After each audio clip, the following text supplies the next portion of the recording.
देखिए स्टूडेंट्स, आज की हम इस क्लास के अंदर राष्ट्रीय राजमार्गों को विस्तृत रूप से समझने वाले हैं। इसी के साथ साथ एक टॉपिक तो हमारा ये हो गया।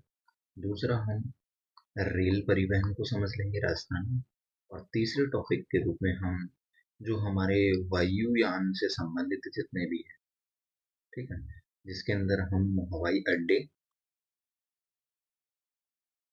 और इसी के साथ साथ हम रेल के अंदर एक चीज और पढ़ लेंगे, मेट्रो। ठीक है। और हवाई अड्डों के अंदर दो, एक तो नागरिक और दूसरी ओर सैन्य। हम इन दो हवाई अड्डों को भी इसके अंदर कंप्लीट कर लेंगे। तो परिवहन टॉपिक के अंदर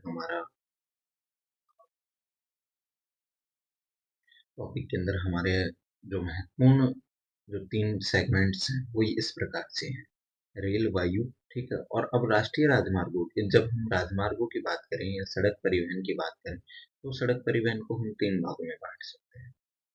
एक और तो नेशनल हाईवेज, एक और स्टेट हाईवेज और दूसरी ओर ग्रामीण सड़कें। ठीक है। अब दोस्तों चले हम आगे। तो सबसे पहले आपको देखिए, ये प्रश्न थोड़ा पुराना है और 2022 के एग्जाम में पूछा गया था। मतलब 2020 के आंकड़े कब तक पूछे जा रहे हैं? 2 साल बाद तक। तो हम इससे अनुमान लगा सकते हैं कि अब हमको जो आंसर लाना है, आंसर के संदर्भ में पढ़ना है आगे पूछे जाने वाले से संबंधित, तो उनको हम दो तरीके से पढ़ेंगे, दो प्रकार के डेटाओं में बांट कर पढ़ेंगे। दोस्तों क्वेश्चन पूछा है आपसे, जेईएन 2022 में पूछा गया है 31 मार्च 2020 को राजस्थान में सड़कों की कुल लंबाई कितनी थी। दोस्तों सड़कों की कुल लंबाई के संदर्भ में प्रश्न है। अब दोस्तों इस संदर्भ में आपको आंसर तो ये है अपना, ठीक है, लेकिन आपको अभी ये याद नहीं करना। क्यों? क्योंकि डेटा चेंज हो चुका है और डेटा अब जो आपको याद करना है, तो आपको सिर्फ इसके अंदर एक ही चीज याद रखनी है, और वो ये है कि क्वेश्चन के अंदर क्या पूछा जा रहा है। ठीक है। अब चलिए दोस्तों, मैं आपको दूसरा क्वेश्चन भी बताता हूँ, जो कि 2022 के अंदर व्याख्याता में पूछा गया था। दोस्तों पूछा गया है, राष्ट्रीय राजमार्ग नेटवर्क के संबंध में भारत में राजस्थान का कौन सा स्थान है? अर्थात जो हमारे राजमार्ग है, एनएच है, उसके अंदर राजस्थान का कौन सा स्थान है? तो दोस्तों इसका आंसर तीसरा है। ठीक है। अब मैं आपको इसका वर्तमान स्थितियां भी बताऊंगा अगले आने वाले व्याख्यात्मक प्रश्न के अंदर। अब दोस्तों हम चलते हैं। अब दोबारा ही हमसे एक और क्वेश्चन पूछा गया है पुलिस के अंदर, और कांस्टेबल पुलिस 2022 के अंदर पूछा गया है कि मार्च 2020 के अंत में राजस्थान राज्य में सड़कों का घनत्व कितना था। दोस्तों सड़कों के घनत्व की बात करें तो आपके सामने ये ऑप्शंस हैं, और ऑप्शंस के तौर पर उस समय जो आंसर सही था वो 78.61 किलोमीटर था प्रति 100 वर्ग किलोमीटर। ठीक है। अब चलता हूं दोस्तों मैं आपको इनकी व्याख्यात्मक विश्लेषणता पर, जहां आपको वर्तमान डेटाओं को याद करना है। मैं ये 2024 के अनुसार बता रहा हूँ कि जो 2025 तक काम आने वाले परीक्षाओं के अंदर महत्वपूर्ण डाटा है। दोस्तों कुल सड़क नेटवर्क की बात करें तो दोस्तों एक है 31 मार्च तक। ठीक है। और 31 मार्च तक है अपने पास, 31 मार्च तक जो हमारे पास डेटा है वो आपको याद रखना है 3 से। ठीक है। कैसे? 3। और दोस्तों 2024 की जो आर्थिक समीक्षा की जब हम बात करते हैं तो भी 3। ठीक है। तो दोस्तों अब आपको इसके बाद याद करना है कि 31 मार्च 2023 तक तो आपको 01810, ठीक है, इससे याद करना है। और 3 के बाद 17,121, ये आर्थिक समीक्षा के अनुसार। ठीक है। अब आपको दो डेटा हो गए आपके पास, दोनों में 3 3 तो कॉमन ही है ही, और एक के अंदर 01, जो कि हम 2023 की बात करते हैं 31 मार्च 2023 तक, तो 301 810, 301 810, 301 810। ठीक है। और 2024 तक के वर्तमान या नवीनतम आंकड़ों की बात करें तो 317,121, 317,121 वर्ग किलोमीटर, सॉरी वर्ग किलोमीटर नहीं, किलोमीटर। ठीक है दोस्तों। अब आपको पहला डेटा ये हो गया और दूसरा डेटा ये हो गया आपके पास। ठीक है, दोनों में 3 कॉमन रहेगा। और जब हम 2023 तक की बात करें तो 01 है ना, और 810, 01 810 और 17 221, 17 221 2024 के अनुसार। ठीक है, 2024 के अंदर क्या है, 21 है, 2024 के अंदर 21 है, 121 है। ठीक है, अब दोस्तों चलें, हमारे पास दूसरा प्रश्न पूछा गया था हमसे, जो कि कांस्टेबल में पूछा गया था।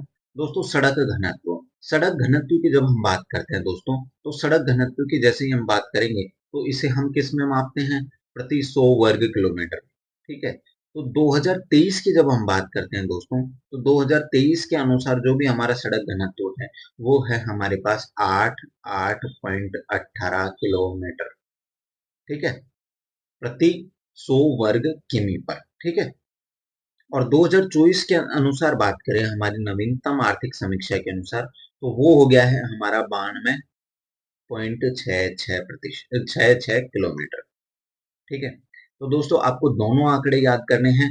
2024 और 2024 की बात, 2024 की बात करें तो हम आर्थिक समीक्षा के आंकड़ों की बात कर रहे हैं, और 31 मार्च 2023 तक बात करें तो 88.18 और 92.66 2024 के अंदर। 2024 की जब हम बात करें दोस्तों, तो 2 और 4 6 6 आता है, तो ध्यान रखना दोस्तों इसमें भी 6 आएगा। ठीक है, तो ऐसे आप 2-3 बार अगर आंकड़ों को देखोगे तो आपको आसानी से याद हो जाएंगे। 2023 के अनुसार 88.18, और आपको सड़कों की लंबाई के संदर्भ में याद रखना है, तीन तीन तीन तो दोनों में कॉमन आएगा। जब हम 2023 की बात करें, 31 मार्च 2023 तक के आंकड़ों की, तो 0 1 0 1 3 0 1 8 1 0, और वर्तमान आर्थिक समीक्षा के आंकड़ों की बात करें तो 317 221। ठीक है, ये हमारे आंकड़े हो गए। इसके बाद हम इसे जब 1 लाख व्यक्तियों के संदर्भ में समझते हैं, तो दोस्तों एक प्रति लाख व्यक्तियों के संदर्भ में हमारे जो सड़कों का घनत्व आएगा वो 400, ठीक है, 406.7 किलोमीटर आएगा। कितना आएगा, 406.7 किलोमीटर, 406.7 किलोमीटर। तो आपके पास अब 3 आंकड़े हो गए, 301, ठीक है, जो कि 31 मार्च 2023 तक, और 317। ठीक है, फिर उसके बाद हमारा घनत्व की बात आ गई। घनत्व 2031 मार्च 2023 तक 8818, और 8818, और साथ ही साथ 2024 के अंदर बात करें तो 92.66 किलोमीटर। और प्रति लाख व्यक्तियों के अंदर बात करें तो प्रति लाख व्यक्तियों के अंदर 406.7 किलोमीटर हमारी जनसंख्या निवास करती है। 406.7 किलोमीटर में हमारी लगभग 1 लाख जनसंख्या निवास करती है। अब हम राष्ट्रीय परिप्रेक्ष्य की बात करते हैं। दोस्तों जब हम राष्ट्रीय परिप्रेक्ष्य की बात करते हैं तो राष्ट्रीय राजमार्गों की लंबाई के संदर्भ में, जो हम भारत की स्थिति, राजस्थान में जो एनएच की लंबाई है, तो एनएच की लंबाई कुल भारत के कितने प्रतिशत की है, तो दोस्तों वो है हमारा आंसर 7.61%।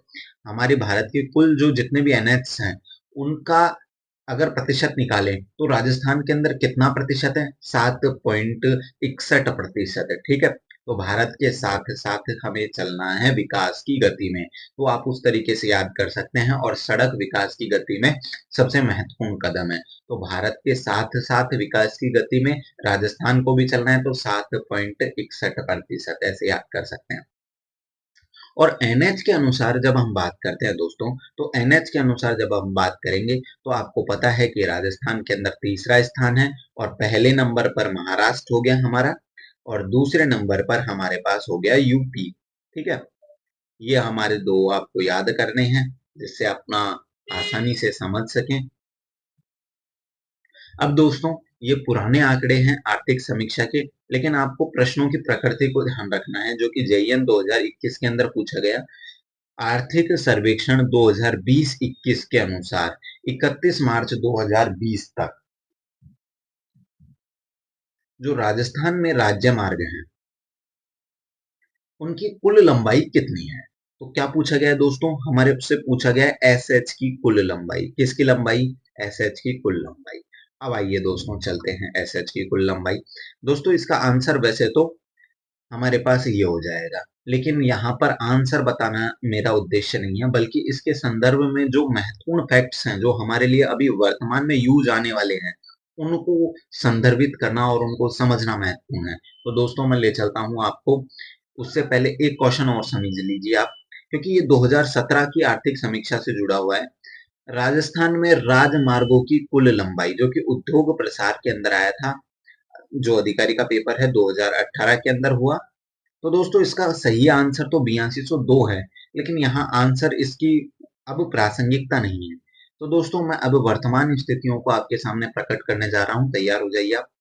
दोस्तों जब हम एनएच की बात करते हैं तो एनएच 10 7 90 है, 10 के साथ 90 है, ठीक है, 10 के साथ 90 है। तो 10, और राजमार्गों की बात करें तो 17,376, ठीक है। और जब हम ग्रामीण सड़कों की बात करें तो ग्रामीण सड़कों के संदर्भ में आपको याद करना है 206 318, 206 318, 206 318। तो दोस्तों अब याद करने का तरीका क्या है?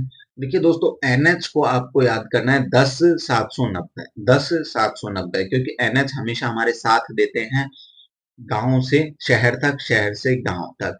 तो 10 790, ठीक है, एनएच हो गया 10 से, राजमार्ग हो गया 17 से, एस एच यानी 17, एस एच यानी सही बात है 17 पर खतरा बना हुआ है, 17 पर खतरा बना हुआ है, 17 पर क्या बना हुआ है? खतरा बना हुआ है। S H S H S H S H 17, S H S H 17, ठीक है, 17,376, 17,376।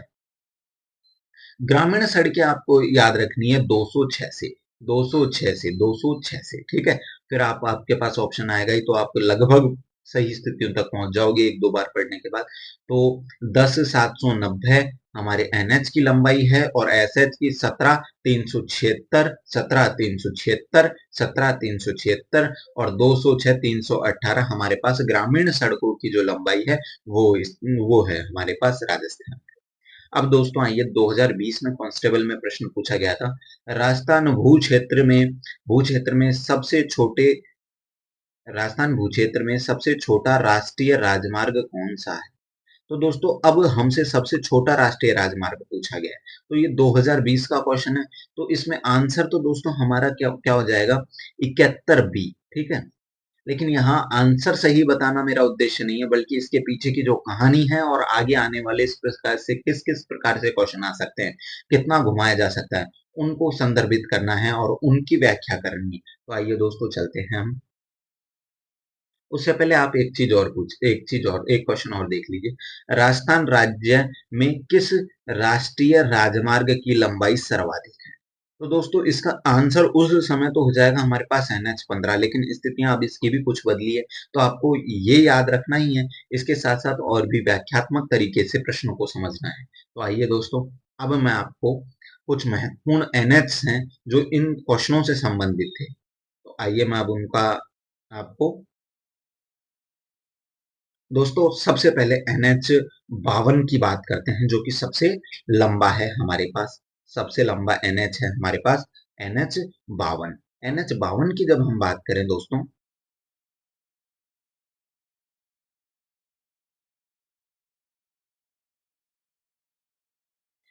NH जब हम 52 की बात करें तो एक चीज आपको याद करनी है कि ये सबसे लंबा है, 52 गज। 52 गज आपको पता है, गाने से याद रखना है, लेकिन गाना याद नहीं करना है, आपको 52 गज से याद करना है कि सबसे लंबा NH राजस्थान में वो है, तो वो है हमारा NH52। और उसकी लंबाई कितनी है? 793.5 किलोमीटर, जो कहाँ से, संगरूर से अकोला तक जाता है। और राजस्थान के अंदर इसका पुराने नाम की बात करें तो 11 12 और 65, देखना दोस्तों ये हमारे पास आया हुआ क्वेश्चन है। 11 हमसे पूछा था सबसे हमारे एनएच के संदर्भ में, तो NH52 का नाम हो गया 11 12 और 65।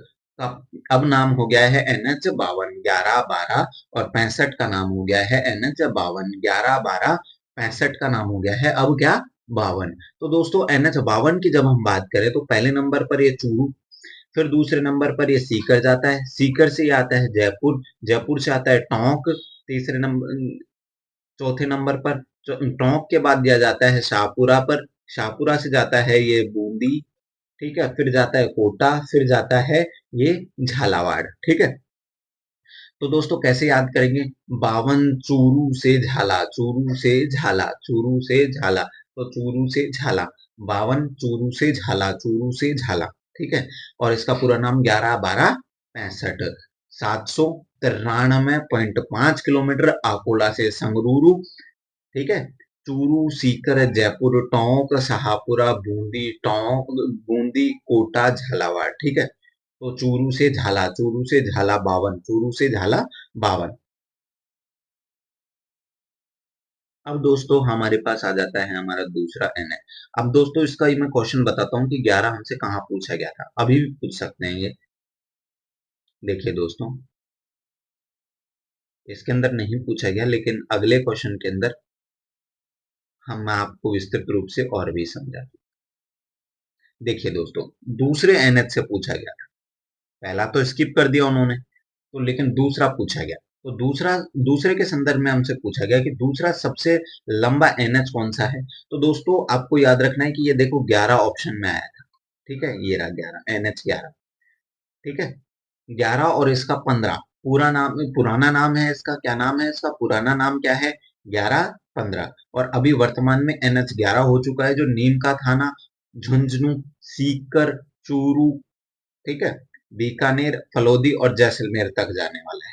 नीम का थाना पहुंचा, नीम का थाना से झुंझुनू पहुंचा, झुंझुनू के बाद सीकर, फिर चूरू, फिर पांचवें नंबर पर बीकानेर और छठे पर फलोदी, और फलोदी के बाद हमारे पास आ गया कहां पर, जैसलमेर के अंदर। तो दूसरा सबसे लंबा एनएच हो गया, जो कि 763 किलोमीटर, जो माल्याजार से रेवाड़ी तक फैला हुआ है। माल्याजार से कहां तक फैला हुआ है, रेवाड़ी तक।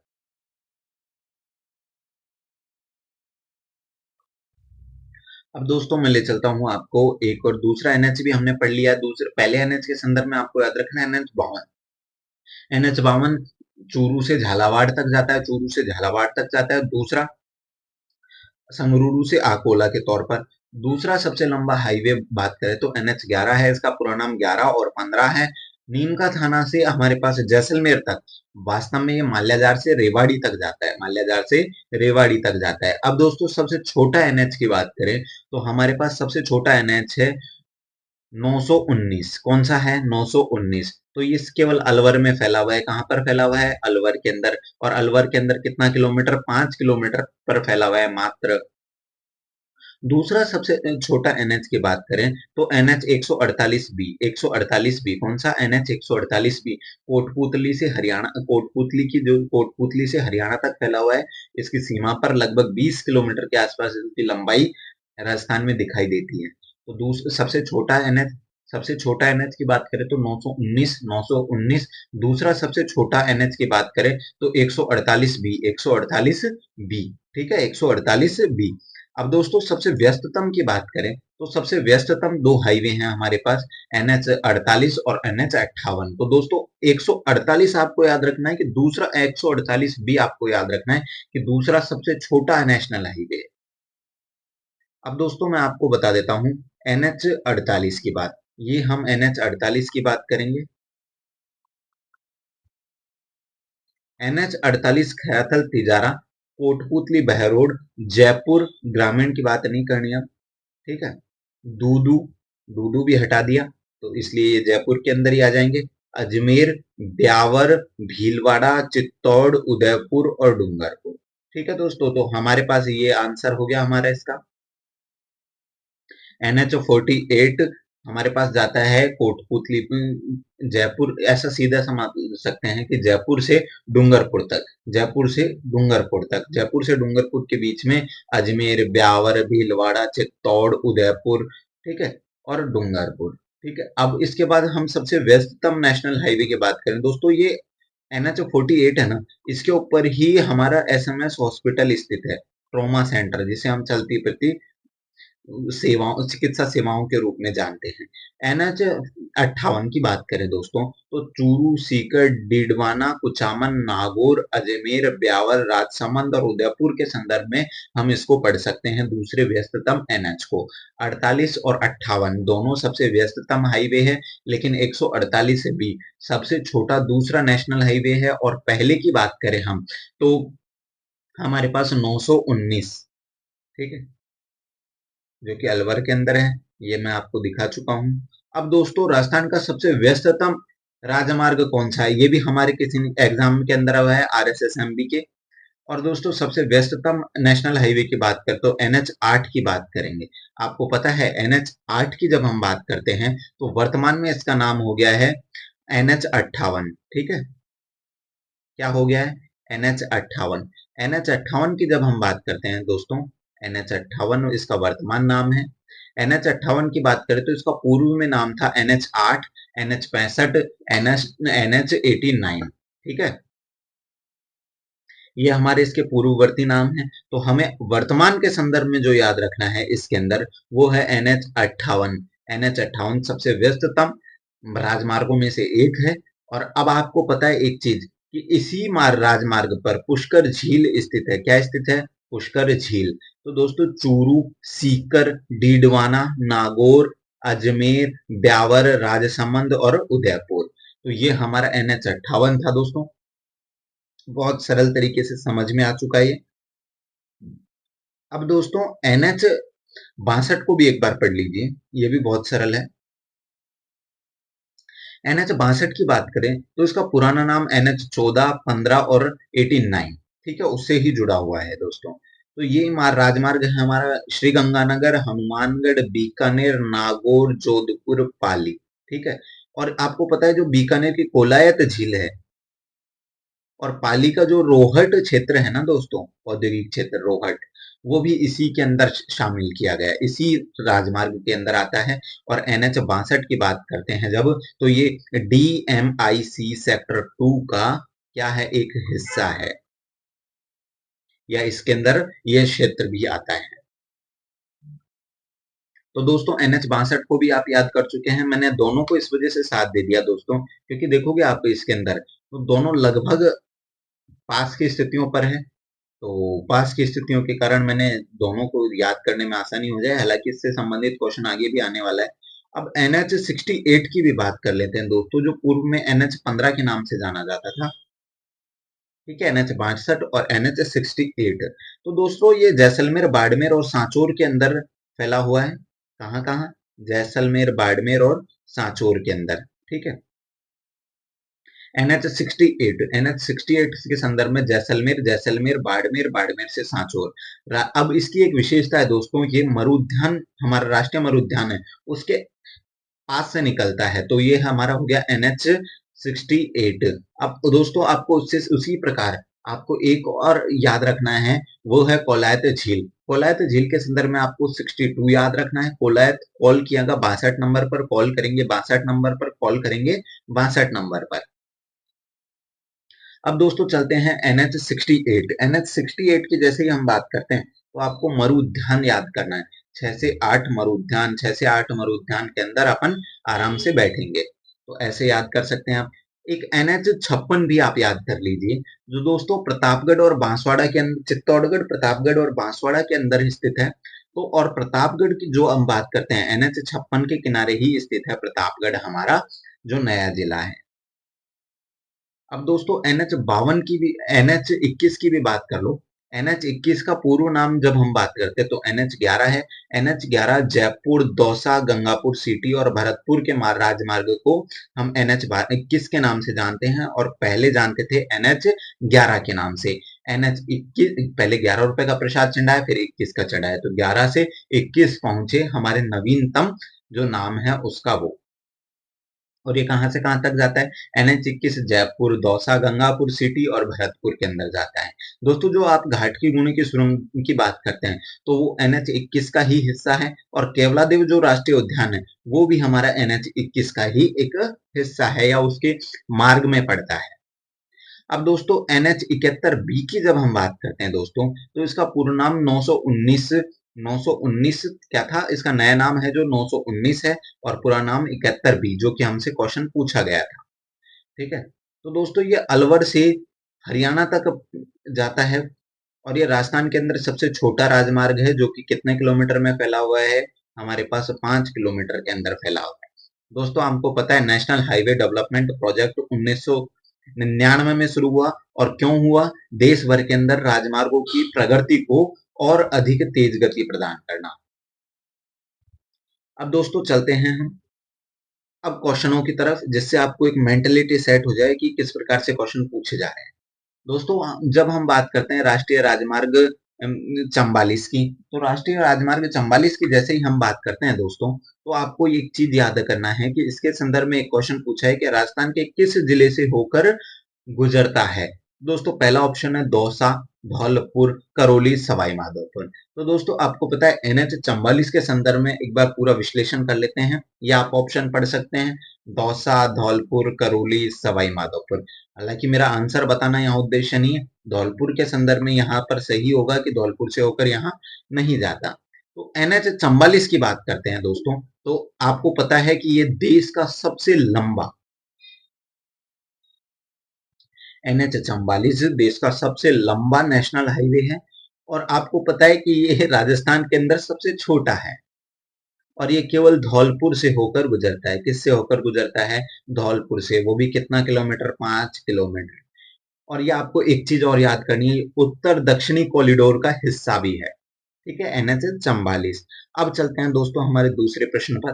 दोस्तों जब हम दूसरे प्रश्न की बात करते हैं, तो राजस्थान राज्य मार्ग में सबसे लंबा राष्ट्रीय राजमार्ग कौन सा है। दोस्तों सबसे लंबा राष्ट्रीय मार्ग वैसे तो हम पढ़ चुके हैं, NH 52, और NH 52 के साथ साथ हम कई राजमार्गों को और भी पढ़ चुके हैं, वो भी आपको याद रखना है। अब दोस्तों NH 52 की बात करें, तो NH 11BC को कहते थे, 12BC को कहते थे, और 65 भी इसी का ही नाम था। इसकी लंबाई की बात करें तो 793.5 है। ठीक है, NH 52 की लंबाई 793.5 है, और आपको पता है कि ये राजस्थान का सबसे लंबा NH है। कहां से कहां तक जाता है, चूरू से प्रारंभ, चूरू से झालावाड़ तक जाता है, जिसमें सीकर, जयपुर, टोंक, शाहपुरा, बूंदी, ठीक है, और कोटा, और फिर अंततः ये झालावाड़ में अपना प्रस्थान कर लेता है।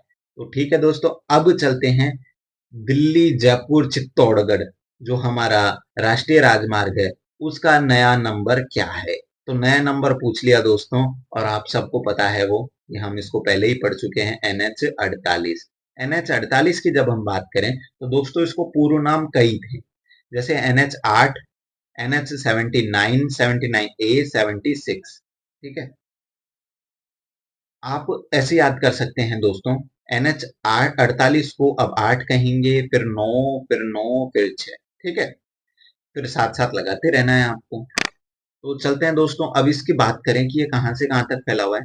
दोस्तों ये खैराथल, तिजारा, फिर कोटपुतली तक जाता है, जयपुर ग्रामीण, जयपुर ग्रामीण के बाद, जयपुर ग्रामीण अब नहीं रहा तो केवल जयपुर कहेंगे हम, अजमेर जाता है, ब्यावर जाता है, भीलवाड़ा जाता है, चित्तौड़गढ़, उदयपुर और डूंगरपुर के अंदर अपनी पहुंच सुनिश्चित करता है। और दोस्तों ये DMIC, Delhi Mumbai industrial corridor से भी जुड़ा हुआ है, और राजस्थान का सबसे व्यस्ततम हाई मार्ग है, और इसमें के अंदर आपको पता है ट्रॉमा हॉस्पिटल SMS भी स्थित है NH 48 पर। और आपको पता है कि दिल्ली, जयपुर, चित्तौड़, इसका राजमार्ग का जो नाम है वो है हमारा NH 48, और ये खैराथल, तिजारा से तिजारा, कोटपुतली, जयपुर, अजमेर, ब्यावर, भीलवाड़ा, चित्तौड़गढ़, उदयपुर और डूंगरपुर तक फैला हुआ है।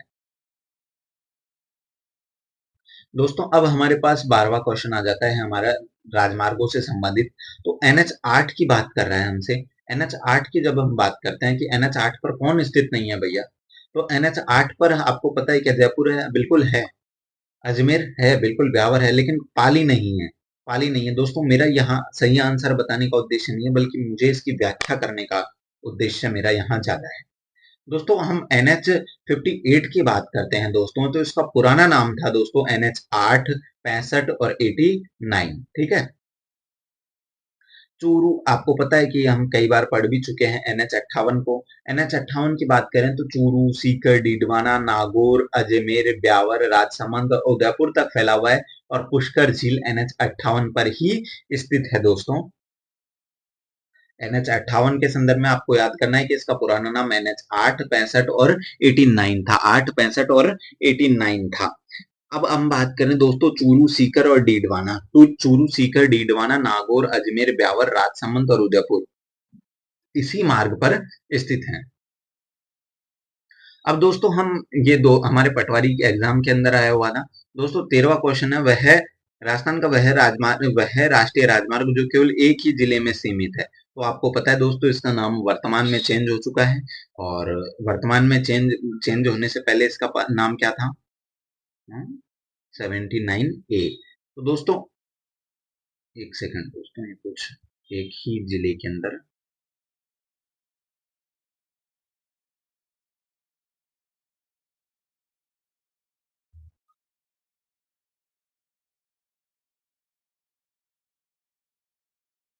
एक ही जिले के अंदर दोस्तों, ये इसकी व्याख्या गलत होगी।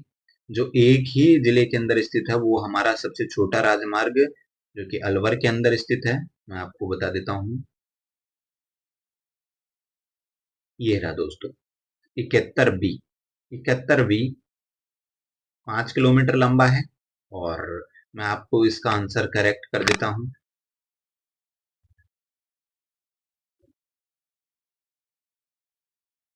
कौन सा नंबर था?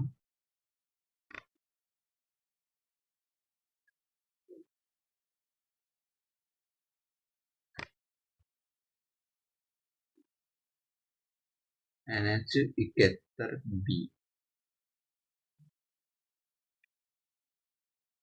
ये देखिए दोस्तों कहाँ, हाँ ये रहा दोस्तों हमारा इसका आंसर। दोस्तों NH 71B इसका सही आंसर है। वर्तमान में इसका नाम 919 हो चुका है जो कि अलवर के अंदर स्थित है। 12 नंबर क्वेश्चन ये रहा NH 71B।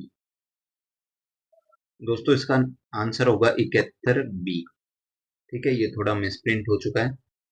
वह राजस्थान का वह राष्ट्रीय राजमार्ग जो केवल एक ही जिले के अंदर फैला हुआ है और इसका हम कह सकते हैं, कौन सा कहेंगे?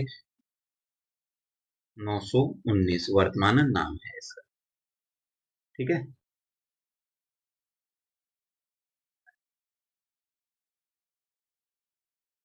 और ये हमारा 78 के संदर्भ में कुछ जानकारियां हैं।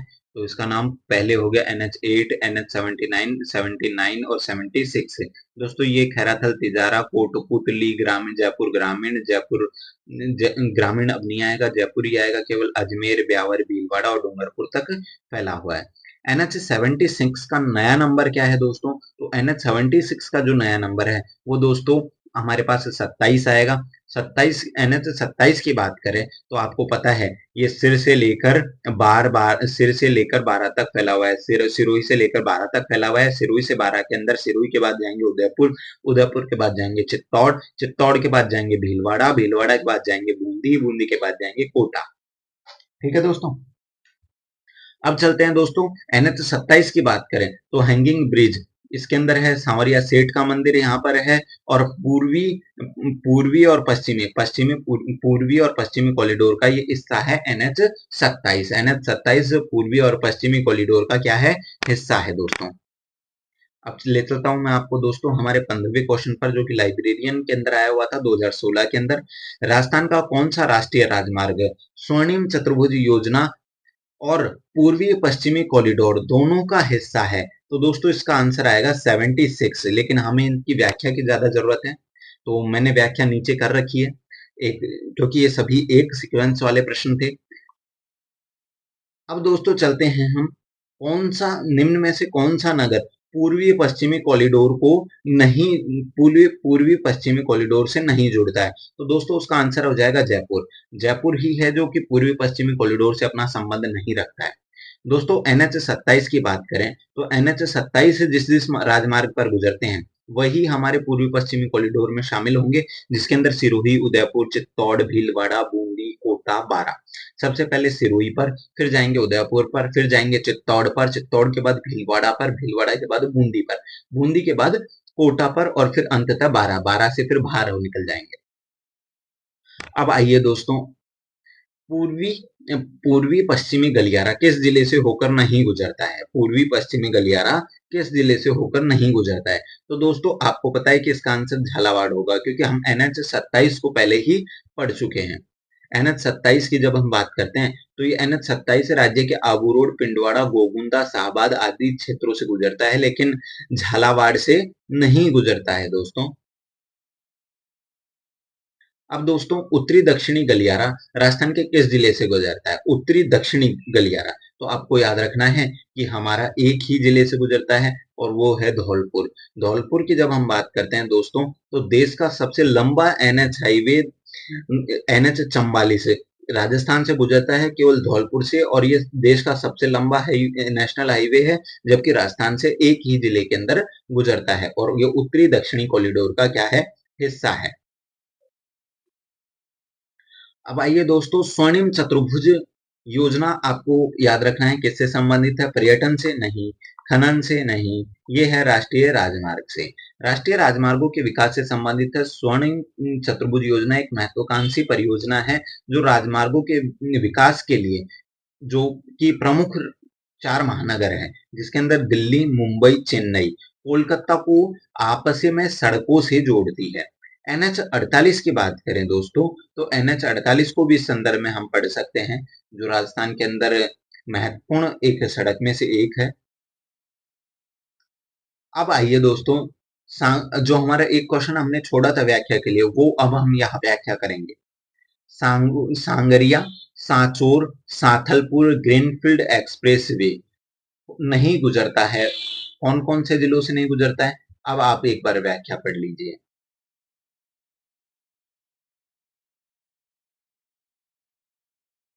ठीक है दोस्तों। दोस्तों यह एक्सप्रेसवे हनुमानगढ़, गंगानगर, बीकानेर, फलोदी, जोधपुर, बालोतरा, जालोर, सांचौर, इनसे गुजरता है। हम कह सकते हैं कि ये राजस्थान के पश्चिमी हिस्से हैं, और पश्चिमी हिस्से होने के साथ साथ एक सबसे बड़ा जो मरुस्थलीय जिला है, उसके अंदर से ये नहीं गुजरता है, ये याद रखना है।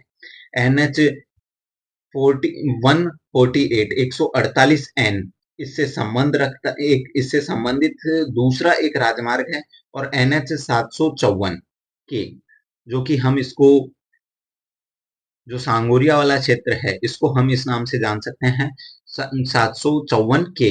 अब इसको विश्लेषण करते हैं एक बार। आइए, सबसे पहले हमारे पास क्वेश्चन पूछा गया, ये सांगरिया, सांचौर, सांथलपुर, व्यावसायिक गलियारा 6 लेन का है। अमृतसर से जामनगर, ठीक है, अमृतसर से, जो हमारा अमृतसर है उससे जामनगर तक, ये कॉरिडोर का हिस्सा है, जो कि राजस्थान के अंदर NH 754 के नाम से जानते हैं, NH 754 के नाम से। और ये कहाँ कहाँ फैला हुआ है? ये दोस्तों श्री गंगानगर, दूसरा हनुमानगढ़, तीसरा बीकानेर, फिर फलोदी, फिर बालोतरा, फिर ये हमारे जालोर पहुंच जाता है, फिर सातवां सांचौर। ठीक है, ये हमारे इन क्षेत्रों के अंदर कहा हमारा सांगोरिया, सांचौर, सांथलपुर, व्यवसायिक गलियारा है। और आपको पता है कि इसे NH 754 के नाम से जानते हैं। और एक और उसी प्रकार की परियोजना है, 8 लेन की है, दिल्ली बड़ोदरा राष्ट्रीय गलियारा, NH 48N, NH 48N, ये हमारा दिल्ली बड़ोदरा राष्ट्रीय गलियारा है।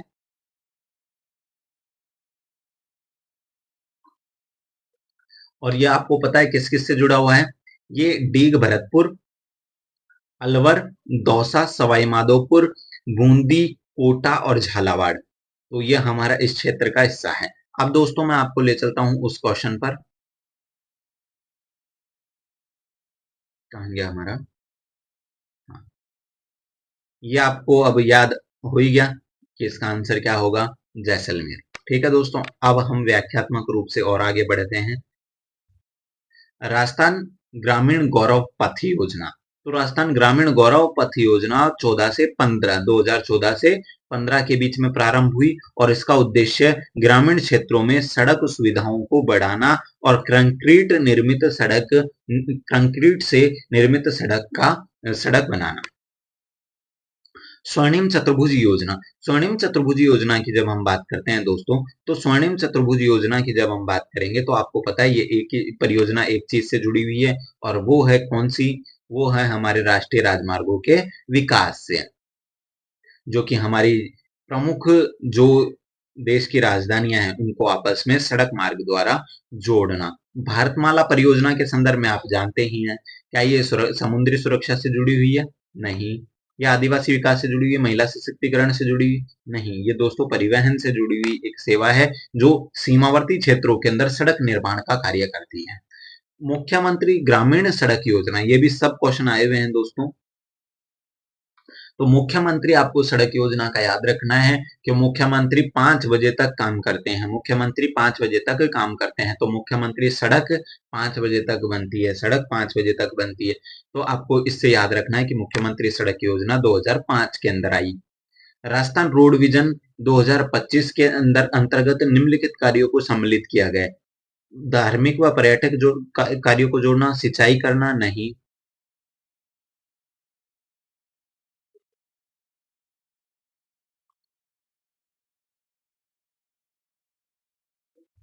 ठीक है, ये बिल्कुल गलत, ये बिल्कुल गलत, ये सॉरी, धार्मिक और पर्यटन को जोड़ना विश्व बैंक द्वारा निर्मित सड़कें नहीं भाई। इसका भी सीमा संगठन को जोड़ना, ये तो हमारा भारतमाला परियोजना के अंतर्गत हो रहा है। तो दोस्तों इसका सही आंसर होगा दो। या दोस्तों यहाँ मेरा सही आंसर बताना उद्देश्य नहीं है, बल्कि आपको व्याख्यात के रूप में इसको विस्तृत रूप से अध्ययन करना, तो इसलिए हम क्वेश्चनों को तो जल्दी जल्दी कर लेते हैं। राजस्थान सरकार की सड़क तंत्र के विकास के लिए विकास हेतु दीर्घकालीन योजना कौन सी है? तो दोस्तों इसका आंसर होगा हमारा रोड विजन 2025। ठीक है, रोड विजन 2025 होने के साथ साथ ही अब मैं आपको ले चलता हूँ इसके और अधिक। आरएसआरटीसी की स्थापना कब हुई? तो ये दोस्तों 1964 के अंदर हुई। 1964 के होने के साथ साथ ही मैं आपको अब एक चीज बता देता हूँ, इसकी पूरी व्याख्या। आरएसआरटीसी की जो स्थापना हुई वो 1964 में हुई। ठीक है, और इसका आपको पता है कि इसका मुख्यालय कहाँ है? जयपुर। और इसी के साथ साथ आपको एक चीज और याद करनी है कि जो सरकारी बस सेवाएं हैं, ठीक है, वो प्रदान करने का काम करती है। राजस्थान परिवहन विभाग का आदर्श वाक्य क्या है? अब दोस्तों आपको ये बताना है। दोस्तों, चलते रहो प्रगति को दर्शाता है। चरावेती, चरावेती कहाँ है? इसमें है, हाँ, चरावेती चरावेती। ऑप्शन हमारा 2 हो जाएगा। ये आगे निरंतर आगे बढ़ने की प्रेरणा देता है, ये हमारा वाक्य। अब दोस्तों सड़क सुरक्षा संस्थान राजस्थान के किस शहर में स्थित है? वो है हमारी जयपुर के अंदर, और ये शायद कांस्टेबल के अंदर आया हुआ क्वेश्चन है दोस्तों। अब आइए दोस्तों, राज्य सड़क सुरक्षा संस्थान की स्थापना जयपुर में की जाएगी, और सड़क सुरक्षा उपायों को मजबूत करना, प्रशिक्षण देना, अनुसंधान करना, जिससे कि सड़क हमारी दुर्घटना को कम से कम किया जा सके। इसके बाद चलते हैं दोस्तों हमारे राजस्थान में किस वर्ष राज्य सड़क नीति की घोषणा की गई? तो दोस्तों हमारा राजस्थान में प्रथम सड़क नीति की घोषणा 1994 में की गई, और ये देश का पहला राज्य था जहां सबसे पहले सड़क नीति की घोषणा की, और जो कि कब की? 1994 के अंदर, 1994 में इसकी घोषणा की गई। अब दोस्तों हमारे पास एक नया क्वेश्चन आ जाता है, निम्नलिखित में से कौन सा राष्ट्रीय राजमार्ग राजस्थान राज्य से होकर गुजरता है? अब भाई ये हमारा पशु परिचर जो भी वर्तमान में एग्जाम हुआ था उसके अंदर आया हुआ है क्वेश्चन दोस्तों। अब दोस्तों बहुत टिपिकल क्वेश्चन है ना, क्योंकि आपने पूरे राजमार्गों के बारे में छोटी छोटी जानकारी नहीं है ना, तो आप कंफ्यूज हो सकते हैं इसमें बहुत अच्छे तरीके से। क्वेश्चन पढ़िए, निम्न में से कौन सा राष्ट्रीय राजमार्ग राजस्थान राज्य से होकर गुजरता है? तो दोस्तों वो है राजमार्ग हमारा 11। ठीक है, वही राजस्थान से होकर गुजरता है, बाकी इनमें से कोई सा भी, जैसे कि 2 नहीं गुजरता, 37 नहीं गुजरता और 17 नहीं गुजरता, इन राजमार्गों का राजस्थान से कोई संबंध ही नहीं है। अब दोस्तों आपको मैं बता दूं NH11 के संदर्भ में हम पहले भी पढ़ चुके हैं, राजस्थान का दूसरा सबसे लंबा NH हाईवे है। ठीक है, एनएच है ये, जो नीम का थाना झुंझुनू, सीकर, चूरू, फलोदी और जैसलमेर तक पहुंचता है, और जैसलमेर फलोदी के साथ पोखरण जो मार्ग है, जो हमारा पोखरण है, वहां तक जाता है दोस्तों एनएच हमारा 11। अब एक और क्वेश्चन है दोस्तों, ये भी पशु परिचर एग्जाम के अंदर आया हुआ है शायद, अभी वर्तमान में, मतलब जो भी 5-6 महीने 2-3 महीने पहले एग्जाम हुआ है उसके अंदर, निम्न में से कौन सा राष्ट्रीय राजमार्ग भारतीय वायुसेना की आपातकालीन लैंडिंग को सुनिश्चित करता है या उसके रूप में काम आता है? तो एनएच 925 ए इसका सही आंसर है दोस्तों। एनएच 925 ए की जब हम बात करते हैं तो दोस्तों ये बाड़मेर जिले के अंदर स्थित है, और आपको पता है कि ये सट्टा गंधाव जो खंड है उस पर स्थित है। आपातकालीन इमरजेंसी लैंडिंग फैसिलिटी ईएलएफ के रूप में विकसित किया गया है, और ये भारतीय वायुसेना के रूप में प्रयोग किया जाएगा, और यह भारतमाला परियोजना के तहत बनाई गई 3.5 किलोमीटर वाली लंबी टनल, लंबी एक पट्टी है।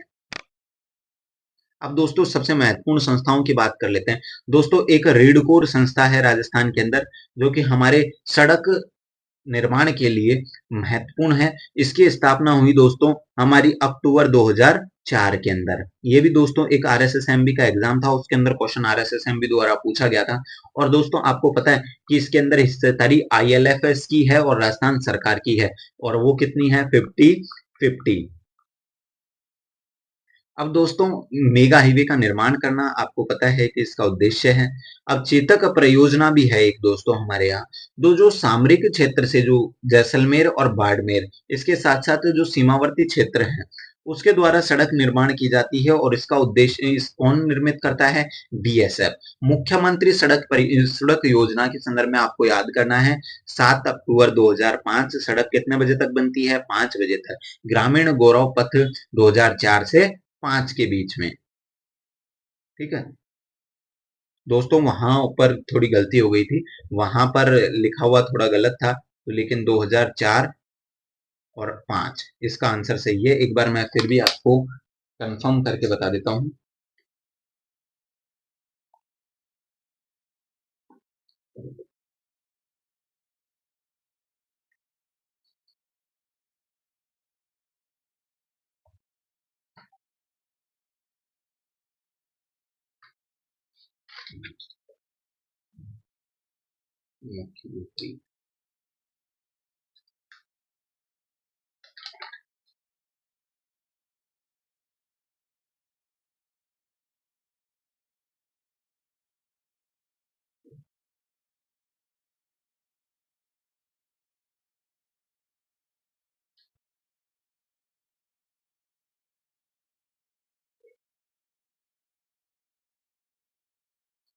दोस्तों 2004-5 नहीं है, 2014-15 है, यहाँ थोड़ी गलती हुई है।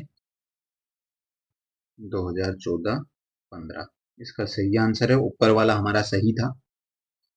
और इसका उद्देश्य ग्रामीण गौरव पथ का हर पंचायत के अंदर आधा किलोमीटर से 2 किलोमीटर की पक्की सड़क का निर्माण करना।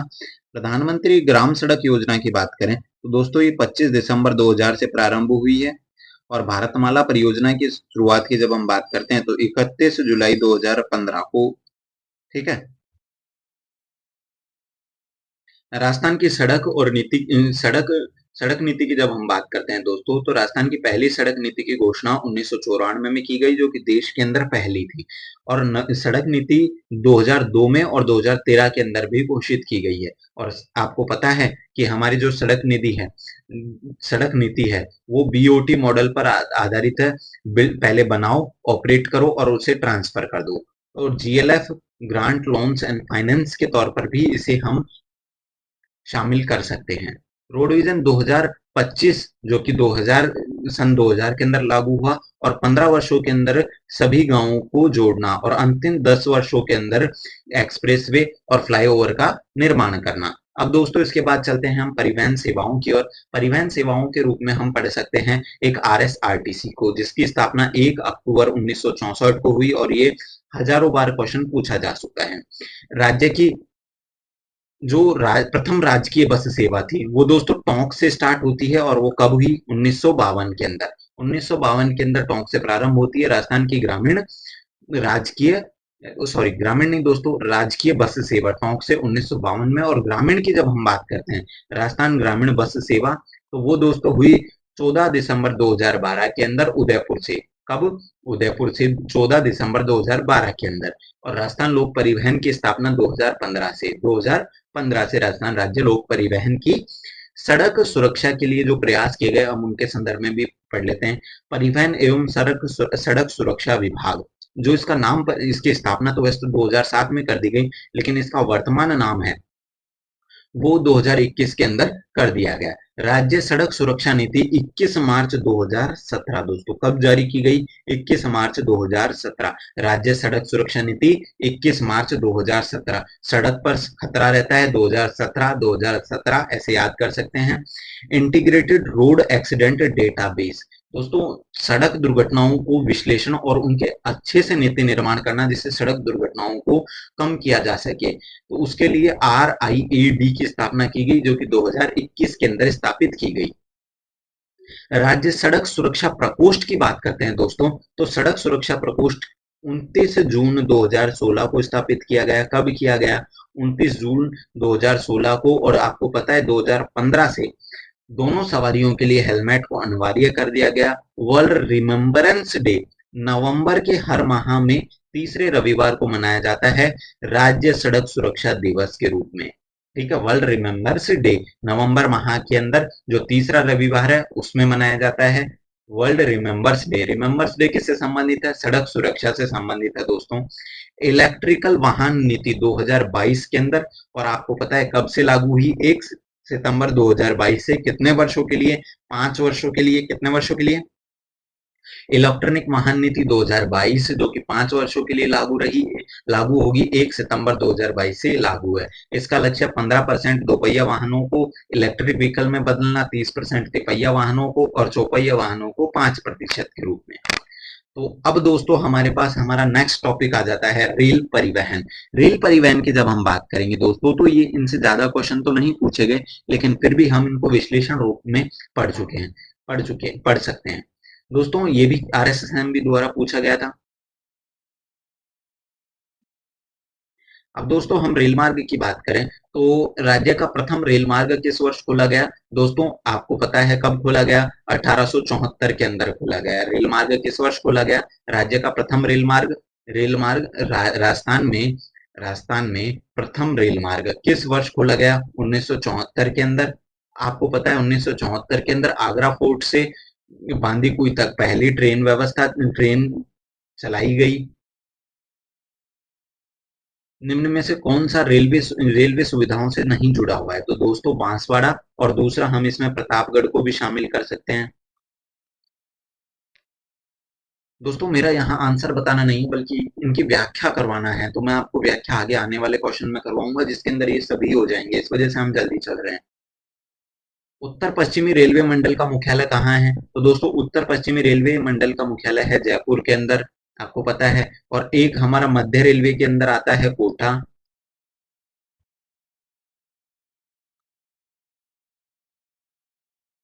राजस्थान का रेल नेटवर्क मुख्यतः किन रेलवे जोनों के अंतर्गत आता है? तो दोस्तों मुख्यतः आता है हमारा उत्तर पश्चिमी रेलवे के अंदर, और मध्य के अंदर केवल कोटा आता है। नैरोगेज की बात करें तो दोस्तों आपको वर्तमान में अब नैरोगेज राजस्थान में कहीं नहीं दिखेगी, केवल धौलपुर के अलावा। है ना, मार्च 2020 तक राजस्थान में रेल मार्गों की कुल लंबाई कितनी थी दोस्तों? तो दोस्तों आपको ये, इसका आंसर तो ये होगा, लेकिन वर्तमान में अब चेंज हो चुकी है, इसलिए आपको ये याद नहीं रखना है। मैं आपको आगे बताने वाला हूँ। रेल मार्गों के अंदर राजस्थान की जो हिस्सेदारी है दोस्तों, वो कितनी है आपको पता है? तो हम इसके आसपास का आंसर कर लेंगे, लगभग 10% हिस्सेदारी है।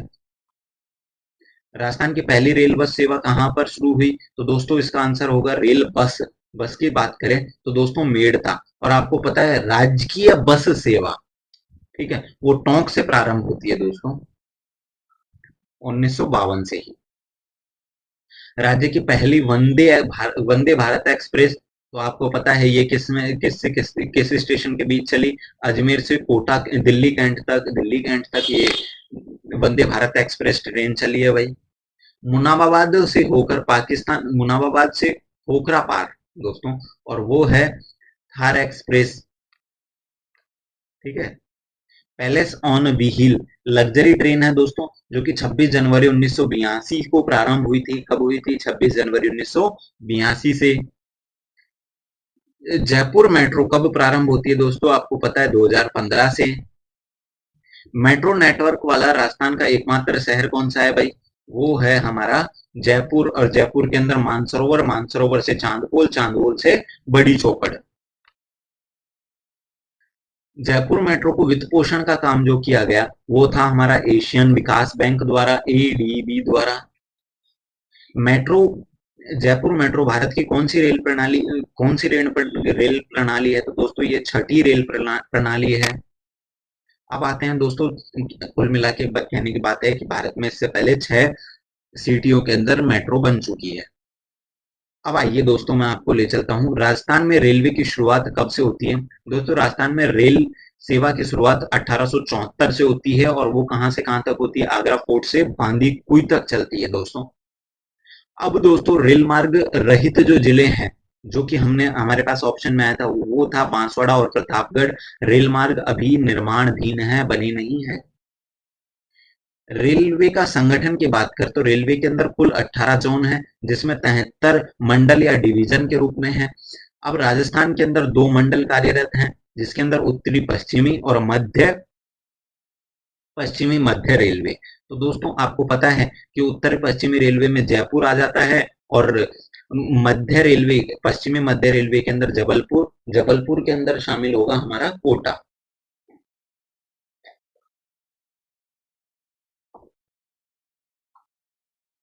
अब दोस्तों चलते हैं हमारे नेक्स्ट क्वेश्चन पर, जो विश्लेषण कर रहे थे हम। राजस्थान में रेलवे नेटवर्क की बात करें तो वर्तमान में जो रेलवे नेटवर्क की है दोस्तों, तो वो हमारा 6000,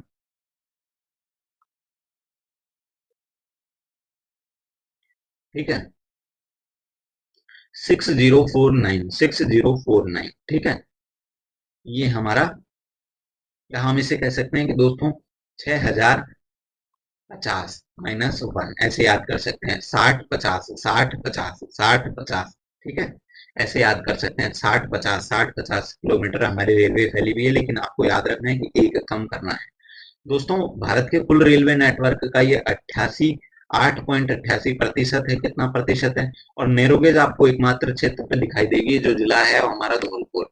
दोस्तों, वंदे भारत एक्सप्रेस की बात करें तो ये पहली भारत की हाई स्पीड ट्रेन थी, जो अजमेर जयपुर दिल्ली जो ट्रैक है उस पर संचालित की गई, और ये 2023 के अंदर संचालित की गई थी। ये हमारा क्वेश्चन पूछा हुआ था दोस्तों। थार एक्सप्रेस अंतरराष्ट्रीय ट्रेन है, जो खोखरापार पाकिस्तान से मुनाबाबाद भारत के बीच में चलती है, और आपको पता है इसका प्रारंभ 2006 से हुआ। कब से हुआ? 2006 से। यह राजस्थान की एकमात्र अंतरराष्ट्रीय ट्रेन है। कैसी ट्रेन है दोस्तों? एकमात्र अंतरराष्ट्रीय ट्रेन है। Place on wheel, place on wheel की जब हम बात करें तो दोस्तों, इसका आपको पता है प्रारंभ कब हुआ? 26 जनवरी 1982 से। और आपको पता है इसका संचालन इंडियन रेलवे और आरटीडीसी करता है, और इसके अंदर 14 जो स्टेशन या हम जैसे कह सकते हैं सैलून है, जो पूर्व रियासतों के नाम पर है। और दोस्तों, इसका एक स्लोगन है, one week in wonderland. Heritage on wheels इसका नाम वर्तमान में कर दिया गया है 2017 से, और इसकी स्थापना आपको पता है प्लेस ऑन व्हील्स के नाम से की गई, जो 26 जनवरी 1982 से प्रारंभ की है। प्लेस ऑन व्हील्स 1982, सब भूल जाएंगे 82 प्लेस ऑन व्हील में बैठने के बाद। नई दिल्ली, जयपुर, बीकानेर, जैसलमेर, जोधपुर, उदयपुर, चित्तौड़गढ़, सवाई माधोपुर और आगरा तक ये संचालित है दोस्तों। जयपुर मेट्रो परियोजना की बात करें दोस्तों, तो आपको पता है जयपुर मेट्रो रेल कॉर्पोरेशन द्वारा संचालित है। 2010 के अंदर इसकी स्थापना हुई, और आपको पता है कि रेल प्रारंभ जो हमारी उनकी बस सेवा है सवारी के रूप में रेलवे की मेट्रो की, वो 2015, मुख्यतः हम 3 जून 2015 से प्रारंभ हो गई है, और ये देश की छठी मेट्रो सेवा और राजस्थान की पहली मेट्रो सेवा है, जो कि एडीबी बैंक द्वारा संचालित है। 2 चरणों में इसका कार्य किया जा रहा है। अब हमारे पास है प्रमुख हवाई अड्डे। प्रमुख हवाई अड्डों के रूप में आपको याद करना है कि सबसे पहले ये भी क्वेश्चन आया हुआ है दोस्तों, रत्नाडा हवाई अड्डा कहाँ पर स्थित है? रत्नाडे हवाई अड्डे की जब हम बात करते हैं दोस्तों, तो वो है जोधपुर के अंदर। कहाँ पर है? जोधपुर के अंदर। हम इनकी व्याख्या करने वाले हैं, इस वजह से इनको एमसीक्यूज को जल्दी निकाल रहे हैं। ये वे एमसीक्यूज है जो आरएसएसएम भी एग्जाम में आए हुए हैं। मैं इनकी व्याख्या करवाना मेरा मूल उद्देश्य है। हम उस पर चलते हैं दोस्तों। अब दोस्तों आपको सुमिलित करने वाला प्रश्न दिया गया, महाराणा प्रताप हवाई अड्डा क्या उदयपुर में है? बिल्कुल सही बात है। नाल हवाई अड्डा क्या बीकानेर में है? सूरतगढ़ हवाई अड्डा क्या जोधपुर में है? और कोटा हवाई अड्डा, ये तो बिल्कुल सही है। अब दो में कंफ्यूजन है दोस्तों, नाल और सूरतगढ़। नाल और सूरतगढ़ दोनों ही आपको बहुत अच्छे तरीके से समझ में आ जाएंगे ट्रिक्स के साथ। अब दोस्तों नाल हवाई अड्डा आपको पता है कहाँ पर स्थित है? बीकानेर के अंदर स्थित है, ठीक है। डबोक हवाई अड्डा आपको पता है उदयपुर के अंदर स्थित है।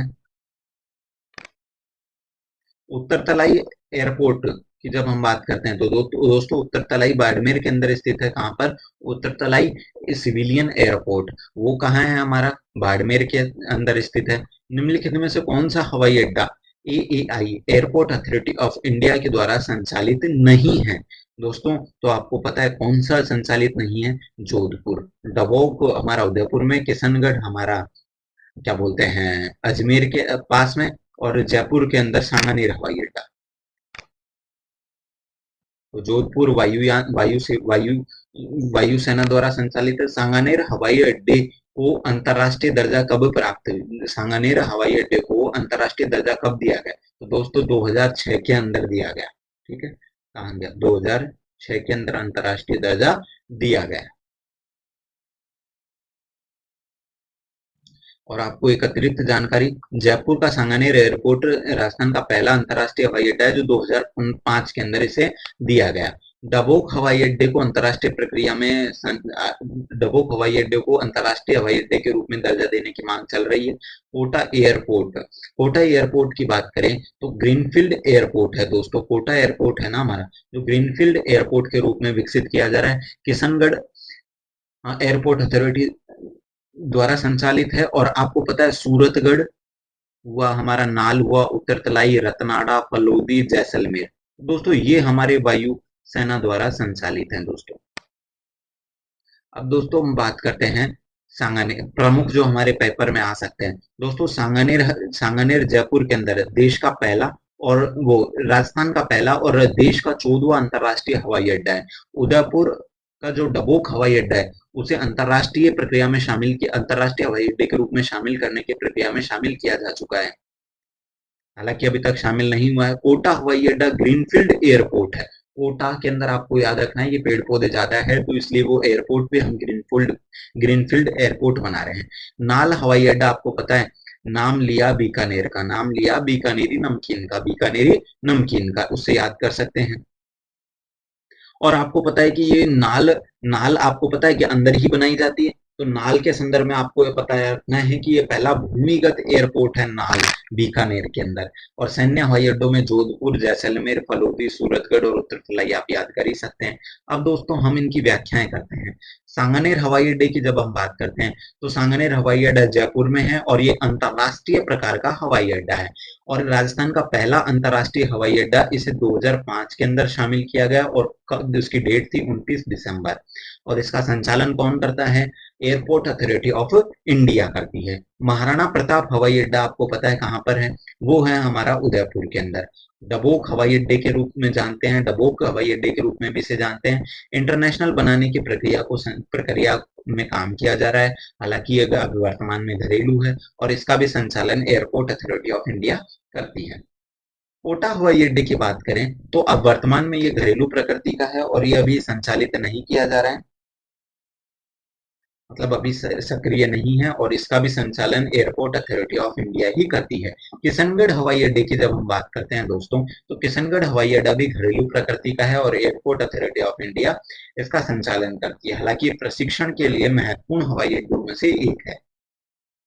सूरतगढ़ हवाई अड्डे की बात करें दोस्तों तो सूरतगढ़ हवाई अड्डा गंगानगर के अंदर स्थित है और ये सैन्य प्रकृति का हवाई अड्डा है और ये भी क्या भूमिगत है और केवल वायु सेना के लिए प्रयोग है। और जबकि पहला भूमिगत हम नाल की बात कर चुके हैं, नाल हवाई अड्डा बीकानेर के अंदर है और ये राजस्थान का पहला भूमिगत हवाई अड्डा था जो वायु सेना द्वारा प्रयोग में लाया जाता है। उत्तर तलाई हवाई अड्डा, उत्तर तलाई आपको बाड़मेर में, तलाई बाड़मेर में, तलाई कहाँ पर, जहाँ पर पानी होगा वहीं पर तो बनाएंगे, जहाँ पर तलाई होगा वहां पर ही तो बनाएंगे। तलाई बाड़मेर सैन्य प्रकृति का है। रतनाड़ा हवाई अड्डा जोधपुर के अंदर है दोस्तों। रतनाड़ा कहाँ पर है? जोधपुर के अंदर, जो वायुसेना द्वारा प्रयोग में लाया जा रहा है।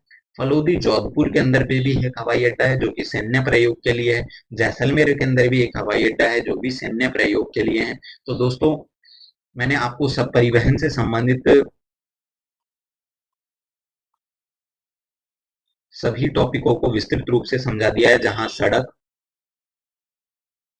वायु, साथ ही साथ हम रेल, इन तीनों को पढ़ चुके हैं। तो दोस्तों, आपको मेरी मेहनत और जितनी भी प्रकार की आपको अब मेहनत करनी है वो अब आपको करनी है। मैंने आपको जितने भी प्रकार के क्वेश्चंस थे वो सभी विस्तृत रूप से आपको बता दिए हैं, आप समझ सकते हैं उनको। ये सभी क्वेश्चन मेरे मन से बनाए हुए नहीं है, बल्कि वे क्वेश्चन लिए हैं मैंने कि जो 2024 तक के जो एग्जाम हुए हैं उनके अंदर कहीं ना कहीं आए हुए हैं। आपको आप मिलाएंगे प्रीवियस ईयर के क्वेश्चन तो आपको सीधे के सीधे दिख जाएंगे।